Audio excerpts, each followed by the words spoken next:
whoever decide that, again, identity naman nila to, strategy nila to, but they have to be concerned about this laning stage of Marky. 1-1 to. 1-1 nga to. Binan pati yung ano, binan pati yung Lapu. Yung Lapo para hindi naman puntahan agad, no? So, respect na rin kay Luke dito kasi very consistent yung kanyang play style with this, lumalabas yung talagang aggression niya with this Lapu-Lapu pick. So, titingnan natin kung ano nga last possible ban or kung ano nga bang ibaban dito ng Geek Fam. Lilia. Ay, sorry, may Lilia. Nag-worry Lilia. ako dun sa Lilia. Best pick ngayon ni Aboy yan eh. Depende na sa Geek Farm kung gusto na laruin. But again, open yung Brody, open yung 1-1. But instead, they are targeting Edward. Nililimit nila yung presence ni Edward dito kasi ayaw nilang malaspigan ni Edward. Baka kunin na dito yung 1-1 kasi revealed na rin naman yung matchup ng Gold Lane. If 1-1 talaga, pero Brody, I think yung better, safest option. So Geek Farm, meron silang choice dito na kunin yung Khalid actually. Oh. Kasi yung Khalid babasik ng Netherrealm. Oo nga, tsaka parang pwede pang... Kaya tinanggal yung kaya tinanggal yung Pakito. Uy, now, I think this is, di not sure, pero kung kinuha nila yung Khalid, baka Hellcurt mag-direct to. dito Hellcurt si Lu. Hindi yan eh. Mukhang Hellcurt Joke lang. lang. Khalid. Okay, Ayan kinuha na. yung Khalid. So this is a very good draft from Black International. Tinanggal nila yung, kasi tinanggal ng Geek Farm yung Pakito, pero tinanggal nila yung Khalid sa kami ng Geek Farm. But there is Yuzong, Terizla, Benedetta for look or yung glue, yung favorite na glue niya, or yung Diroth. Parang ano parang glue ako dito kung ako Geek Fam. Value 1 lang. Parang sarap ulit mag-rock dito Sa kanila, no? Kaya, ay, Tigreal! Tigreal o open. Oo nga pala! Sa danami... Uy, sa May bagay. Mino na lang. May Mino pala. Arlot. Okay. Arlot, okay. Ay, pero Tigreal dito sa sa blacklist. Maganda ba? Hindi, may Rafael na eh. May Ay, oo hapa nga na. pala, oo nga pala. One Sorry, ano, sorry, sorry. Brody. Unless mabaliw si Oheb, something new. I think mag-1-1 sila dito. Ang ganda yung 1-1 dito sa comp nila eh. Terisla, maganda ba sa kanila? Kaso- Kailangan na gold, May kailangan gold Khalid na eh. Gold na lang ang next. Gold na lang ang next. Ayaw nga pala, hindi kasi nakita ko kanina, wala nga palang hero yung ano. Khalid, Eto. Khalid yung pick nila for Khalid next to, billing. guys. Harith kaya? Harit gold. Outplay yung Walang, ulot walang niya. damage yung kick mo. Oo nga. Sa early game versus Pang-art, Harith. Sa mid game kasi may physical na sila eh. Oo nga, pwede. May chance, ay, hindi Kari. Kari. Although, Okay lang, okay lang, okay lang. I mean, Sige, answer sige. versus the back siya, pero susceptible ka sa Arlot Minotaur. May Rafael and Promise naman, I get the idea, may pang-protect sila ni Kari. Pero yung duration na lumalaban sila dito, medyo overwhelming kasi yung teamfight ng Geek Fam. And I feel like, again, you have to still address this Claude. Kasi pagdating na naman niya ng level 4, wala na naman siyang pakil sa lane niya. Magdo-double win na naman sila. And the thing is, yung tempo ng Blacklist is also not that great. Kumaga, pagdating nila ng mid-game, hindi rin sila yung parang Bruno lineup na nag-snowball, kumukuha ng towers. It's really dependent on the objective team fights. And in terms of objective team fights, patay lang naman sila. Lamang na ng konti Blacklist. Pero again, ang concern mo dito is yung scaling ng Claude. ito na naman yung mga pangtawid din. Kung paano tatawid, pero tingnan natin dahil tatawid na rin tayo sa ating Land of Dawn. This game 3, Geek Fam versus Blacklist International. Meron akong theory unless mangyari. May mga nakikita akong carry vengeance against Claude eh. Para palag-palag eh. Kaso tingnan natin kung gagamitin ni Oheb. The Hindi. Flicker. Okay. Flicker pa rin. Feeling ko sunduan na prowess kasi meron silang meron silang Rafaela. So, Yeah. sige. Maganda eh kasi para sa akin nagme-make sense. If I'm in the shoes of Blacklist International going into the next game, you have a lot of mobility. May Rafa, may Widakari. So super safe ka. And this time, better to unlike nung game 1 nila. Kasi ngayon hindi ka one-sided eh. Meron kang kahit pa paanong mid-game. May sakit pa rin yung yan yung Khalid. And yung carry through damage, mababurst down yung back siya. At yung Minotaur, mapapanish niya yan kapag lumapit. Yeah, again in theory, Blacklist International dito, they have a really good composition pagdating ng mid-game. Ang hirap actually contest nung Khalid, Rafael, and Faramis kahit pa naka-Lilia, plus back siya, and Minotaur tong Geek Fam. But again, yung competence mo, would it be enough versus yung pag-farm ng Geek Fam? Kasi the name of the game here for Geek Fam is to scale towards the late game. Even though meron kang carry, yung split kasi dito ng Geek Fam, no, talagang kailangan din naintindihin. Kasi Blacklist International dahil nga ube strategy sila, and syempre dahil meron kang hawak na Promise, naturally magdidikit-dikit talaga kayo pagdating ng late game. Oo, sobrang tapang ni Marky. Yun na pala, yung pagdating doon sa range pala, kita-kita yung difference ng range ng Claude and even ng carry doon sa mga pokes. So makikita natin ngayon para sa ating dalawang kupunan na medyo kalmado lang muna sila.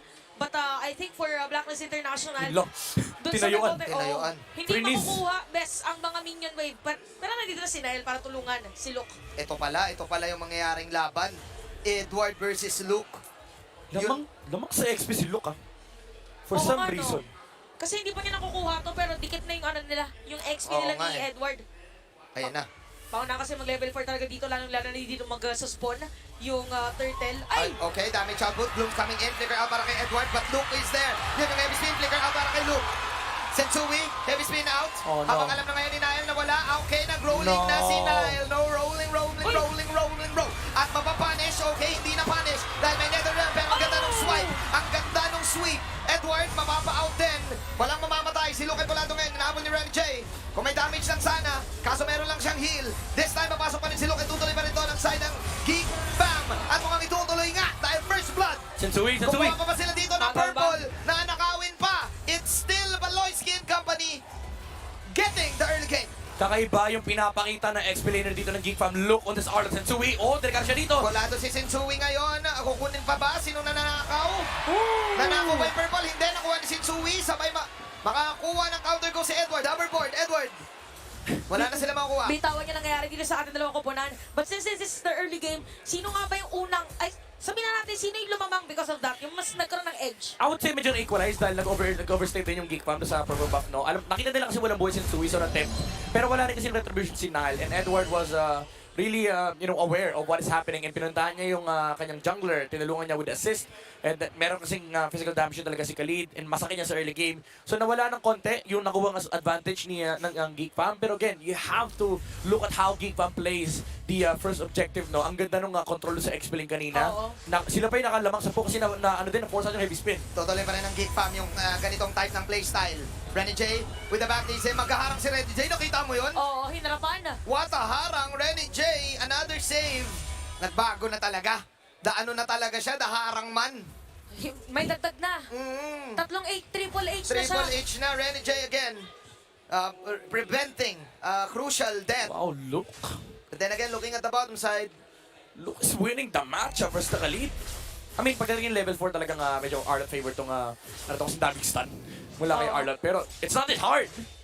Tsaka parang nauna din si Luke na maging part ng team fights. Yun yung pinakakailangan mo ngayon for XP laners, lalo na may hawak kayo na crowd control. But we'll see kung paano yan na manenegate or mapapantay ng Blacklist International. Again, meron na naman tayo panibagong turtle objective. Mauuna din sila mag-clear na minion wave dito sa middle lane.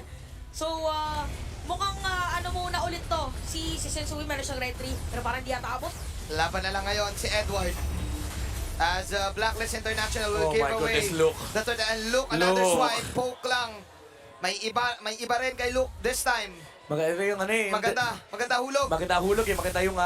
Maganda yung linis ng bedsheet. Maganda.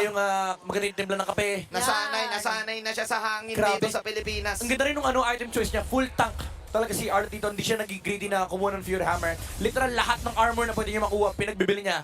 Para lang may out-sustain niya yung XP matchup dito against sa Khalid. Kasi again, ang problema lang naman ng Geek Fam dito is sa Khalid. Kapag makokontrol nila sa Khalid, ay dumadali bigla yung buhay nila Nile, pati nila Aboy. And kapag dumali yung buhay ng nabang sa Geek Fam, lalong dumadali yung buhay ni Marky. So talagang tinitrain ni Luke dito yung aggression for defensive items. Oh, Balon Baloy! si Valoisky. Baptiste coming up from Renny J for the counter. Comment may other round na naman. Nagtatabi-tabi na ang Blacklist. Luke! Luke with the sweep! At doon na punish si Edward. Nalaman pa ba ito? Nila si Tsui. Hindi na. Apat na wala side of Blacklist International. Luke once again. Another flank. Beautiful MLBB. Grabe, the look out! Look again! With the setup play! Kakaiba to! Hindi lang maganda gising nito, Manjin. Maganda May lahat. nangyari dito. Maganda din magiging tulog niya mamaya. Maganda tulog nito ni Luke. Gulat kami dun eh. Gulat tayong lahat. Grabe. Ito, instant replay natin. It's a change within the player eh. Ayan. Kumbaga, tingnan mo yung mindset lang na Wow. kanina pa siya nakapwesto ron, tumawid si Edward. Most Arlots would go for a vengeance poke, pero hinintay niya talaga, sabi niya, hindi, maganda pwesto ko rito, hindi ko bibitawan. Eh, pumasok si Edward, sabi ni Luke, uy, nagdagdagan yung iwawas-iwas ko. Grabe yun. Parang na-shoot lahat sa lambat. Oo. O, di ba? Parang siyang nag-harvest Nilagay lahat eh, no? Wala doon din si Renny J. Pinapalamon ng mga glooms. As Renny J will back off. Hirap mag-carry kapag may Arlot eh. Kasi Parang may yung, ilang ka, no? Yeah. Yung ano mo, yung phantom step, pwedeng i-cancel out, tapos yung pwesto mo, bad beats ka na. Tsaka kaya ka saloy ng Arlot actually. Pag di ka nag-ingat, kaya ka patay ng isang Arlot. Kahit sasabihin mo na, di, wala man damage yan. May damage yung Arlot May actually. damage Lalo kapag nabuo na yung blade armor, hahapdi na rin yan. Well, may mga blade armor na from the side of Geek Fam, so talaga mahihirapan din dito yung Blacklist International when it comes to dealing damage. Kasi again, yung majority ng damage nila ay physical. Lalaban na to. The Talagang Blacklist gusto sila, sirain. dedepensahan nila. Okay, Edward. Sandstorm out. Bubloy? Medyo ano pa ngayon, medyo kulang pa sa damage ang Blacklist International. Kaya every time, ang parang pinakagusto na lang nilang gawin is depensahan yung Torres sa may middle lane. Ito yung problema eh. Pag tinignan mo yung composition dapat pantay yung pare sa lineup. With Geek Fam pulling ahead the early game. Again, you suddenly find yourselves in a very similar situation ng game number 1. How do you deal with the Claude? Kasi kanina pa nagpa-farm ng masaya, ng payahay si Marquirito. Look at the gold league. 900 yung lamang ni Marquirito. You might say na it's not big, but that is a Claude. Isang item yan eh. Ay, isang ano Saka yan eh. early game pa lang eh. Parang expected sa'yo pagdating sa early game, yung laning is almost close to, sabihin na nating perfect na lahat ng Yeah. mga minion wave makukuha mo. And ang worry mo dito for Blacklist is ang taas ng single target focus nila. When in fact sa Geek Fam, puro AoE damage yung mga pwede lang i-dish out dito. Even the Arlot, kasi yung final slash talagang malaking problema yan during team fights. Nanakaw pa nila yung purple. So, sa sobrang bastos no, pati yung purple, pina-final slash. May ganitong blueprint eh. May ganitong blueprint yung Geek Fam. Kitang-kita natin sa game na wag nyo lang tigilan yung jungle. Oo. Wag nyo silang Yeah. wag eh. Kanina pa natin ito nakita sa game 1 eh. Yeah. Stick to the plan eh. Balyuin yung jungle. Balyuin yung objective. We got this. O, kasi parang ang pinaka-crowd control nila ngayon is si Sensui tsaka si Edward eh. Yeah. Pigilan mo yung dalawa, walang initiator ulit ang Blacklist if ever. And for the longest time, yan ang naging takbo ng meta natin. Kapag nakakakuha ka talaga ng early game control, especially during the jungling phase, ang hirap talagang lumaban sa isang team kasi nawawalan ng momentum yung jungler. Oh, okay. Susubok ngayon si Nile. Hinila ni Yu eh. Nile, Nagreto si Naldo. rolling lang. Pero ito ang problema nga. The split push. Marky, the solution. Taking a free tower. Feeling ko yan, ano to, hindi mo na sisimulan yata ng Geek Fam or i-reset lang nila yung Lord. Kasi napansin din yung Midnight na walang retry pa si Nile, pero aabot eh. 14 seconds. Ang sakit ng damage kay Sensui. Oh. Sobrang hapti na ni Marky. Yung DH talaga laki problema na. Kasi kapag inisip mo yung heroes ng Blacklist International dito, again, wala silang sagot kay Claude. Ang the only way for Marky to die in this game is micro error. Hindi pa natin yung madalas nakikita sa kanya. Pasok ngayon si Baloyski. Baloyski, kumaldag, tatalon si Edward, pero yun ay nedo ni Yue. Ilalaban na to ng side ng Blacklist International. BMI out para kay Marky Aboy. Pabalik with the black shoes. May punish ba na gagawin ng Blacklist? Pero si Edward ang pulado. Edward lumawan. Final slash! Pero na-sweep yun nga. Yun nga yung sinasabi natin. Pwede siguro na Marky! para kay Marky. Marky, BMI out. Oh, grabe, buhay pa! At buhay. Nabuhay pa. And that is the reason why kung bakit may Arlot ang Geek Fam. Every time naluluhod ang isang kalid. Final slash. Balik ka sa amin. Parang ihahatid sa mga kakampi. May kita na. Ay, Ang sinok na no! naman! Ang bilis naman nun. Pulados, oh my G.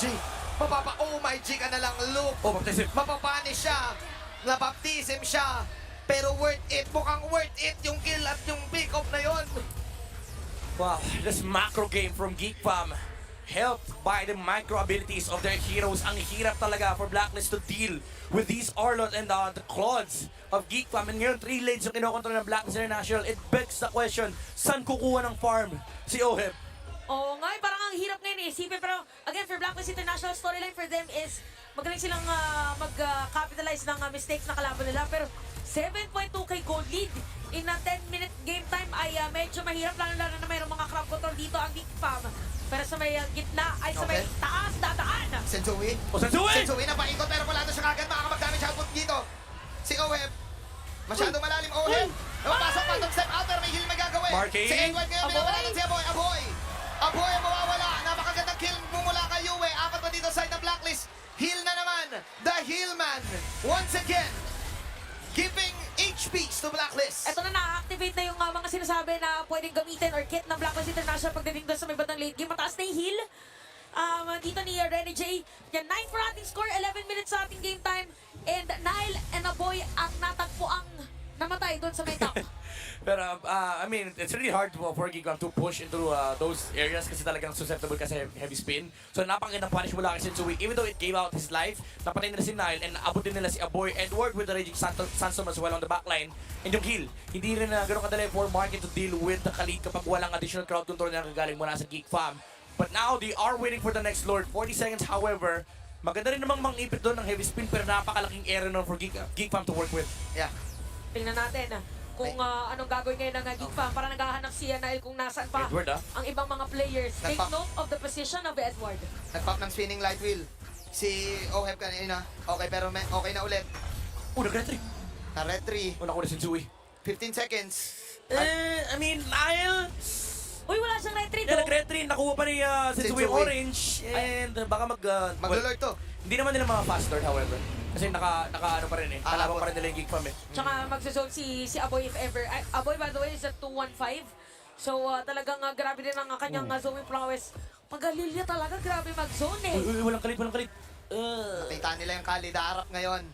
Aboy Baloyski. pa lang. Para nakaabang din si Luke kung nasaan si Edward. Okay. Pinupula ngayon ni Nile. Yung Lord Marky. Ito na yung mga nakakakamang moments dahil second Lord pa lang. Pero talagang kita nyo ang sayaw na ginagawa ng ating dalawang kupunan. What is the play? Look at the minimap. Malayo si Luke. Nag-knock up yung Lord. BMI in for Marky. Marky, ang Si Yue na papap. Okay, Yue. Stampede out. Yue. Kalahati ang kanyang buhay. Let's see. Kalahati din ang buhay ng Lord. Ayun na si Edward. Edward. Ito yung, Nandito na ano si eh, Luke. ito yung advantage na meron kang Claude tsaka Okay. Lily. Ang taas ng poke. Baloy! Napagamit na si Luke ng sweep ha. Napagamit na si Luke ng sweep. Ilalaban na to ni Baloy! si Chewie. Ayun na. Nakakapis free. Edward! Nandun si Edward. Ilaban natin si Mikey. Pero magandang win shot. Kay Mikey may mga outabay. Free hit pa din. Oh, Si Blacklist! Owen sa likod. The true damage Sensui, is Sensui, Sensui! real. At sino makakakuha? Walang iba. Referee priority. Sensui. Grabe control, pinakita ng Blacklist nung moment na yon, even Edward. Kaya naman pala tahimik lang dun sa may bandang Genli. Si Marky pala ang target niya. Tamang trabaho lang, sabi niya, kanina mo pa sinozone yung, kanina mo pa sinozone yung mga teammates ko. Ako namang zone sa'yo, and Blacklist International, napa-force out nila yung BMI mula kay Marky na wala yung presensya ng Claude. And during those moments, nakita nila na, okay, pwede nang ilaban to again. Bigyan mo ng maliit na butas. Ang Blacklist International talagang sasagarin ka nila. Yeah. I can therefore say, hinintay din nila yung final sweep. Aha. Nung nag-fail yung final sweep, it's go time At for Blacklist. oh, it's go time na rin talaga dahil mayroong Lord sa may bottom lane at lumiliit na ngayon ang mapa Yeah. ng Geek Fam. Mas magiging madali para sa kanila or for Blacklist International na sila naman na gumawa ng play ngayon. Tsaka grabe na yung heal ni Rene J. Kaya parang kahit kanina diba nahuli si Sensui, okay lang sa kanya eh. Yeah. Lapit lang siya kay Rene J tapos parang nangalahati ulit yung buhay Yung niya. pang-reset eh, no? Oo. May dalang fountain. May dalang may dalang injection eh. Oo, Injection nga of HP. Ano At to, nandun si Dre? Edward, babanatan. Si Luke, kanina ka pa daw. As Luke will survive it. Oh my Edward. Habang si Oheb, kukuha pa ng objective. And just like that, Blacklist International tied the game. Sobrang crucial nung jump ni Edward kanina on Marty kasi na-force out din yung Wind of Nature. So hindi makaharap yung Claude dahil alam nila kapag nag-BMI siya, papasok ulit, pabalik sa team fight ng Blacklist, magpo-focus fire yung heroes dito ng Blacklist International. So Geek Fam, during those times, kailangan nilang mahanapan ng sagot dito si Edward. The solution needs to find a solution to the problem that Edward is imposing up against Geek Fam. And ito yung mga binabanggit natin eh, yung mastery talaga ng Blacklist International. They just know how to Lord Dance. Lalapitan lang siya ni Kanina, Edward no? eh. Oo. Tsaka nung moment na yun, yung grabe Lord Dance yun, kasi alam din naman ni Luke kung nasa si Edward, di ba nagkasalubungan pa nga sila? Oo. Yeah. Pero hindi niya nabantayan kung sino tatargetin. Even Marky, feeling ko hindi niya in-expect Hindi niya in-expect na tatalon eh. Maabutan pati siya. Yeah, nag-flicker din kasi Oo. si Edward. Nandun yung level of commitment ni Edward. Sabi niya, again, boss, trabaho lang, walang Yeah. personalan.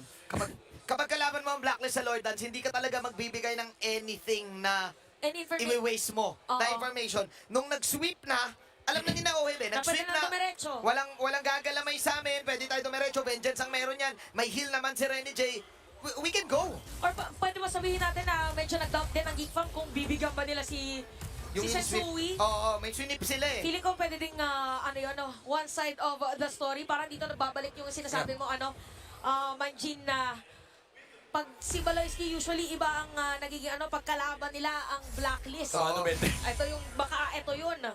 Kasi parang ano ngayon, parang sila yung nag-aantay na Naaurahan na mag-counter nga eh. set. Nagkakauraan na, inaurahan na siya ni Sensui. Kaso kasi dapat din pantigulat yung Minoan Fury mo para maging effective. Renny J. Okay, meron na ulit Lord. At mukhang talagang magsisilipan muna ang ating mga kupunan. Again, momentum ang pinaka gusto mong mangyari dahil tie tayo sa ating match na 1-1.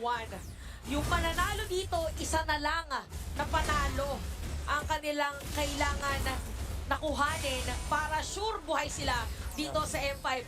Isa sa mga steps Uy. para mapunta yun Jay? is the Lord. Okay. Sinisimulan ngayon. Sinisimula ng kick fam. Nandoon si Edward sa bandang dulo. Edward. Yeah. Yeah, nakasang... Okay, Edward! mapanatan na si Aboy. Wala na black shoes. Alam na ito na side ng Blacklist International. Laban pa ba nila to? Tingnan natin. Luke mapapadash out. Heal na naman mula kay Renny J. Paunahan na naman dito para sa Baloy! Lloyd. Sabay Baloyski. Kumaldan. Pero si Edward! Edward! At si Aboy! And that is a kill! Coming up from Blacklist. May even pa na gagawin. Oh, he will take down Baloyski. At dito na lumamang ang Blacklist! Kitang-kita natin ngayon, 1.8k gold deal para sa Blacklist. Mukhang dediretso rin pa nga. Anong late game, late game? Umabot na lang late game. This is our time. End the This is our ball! moment. Mukhang end the ball para sa Blacklist. Sumisigaw na naman ang endable ng mga fans dito sa venue dahil yun na nga yung outplay na ginawa ng Blacklist International. Match point into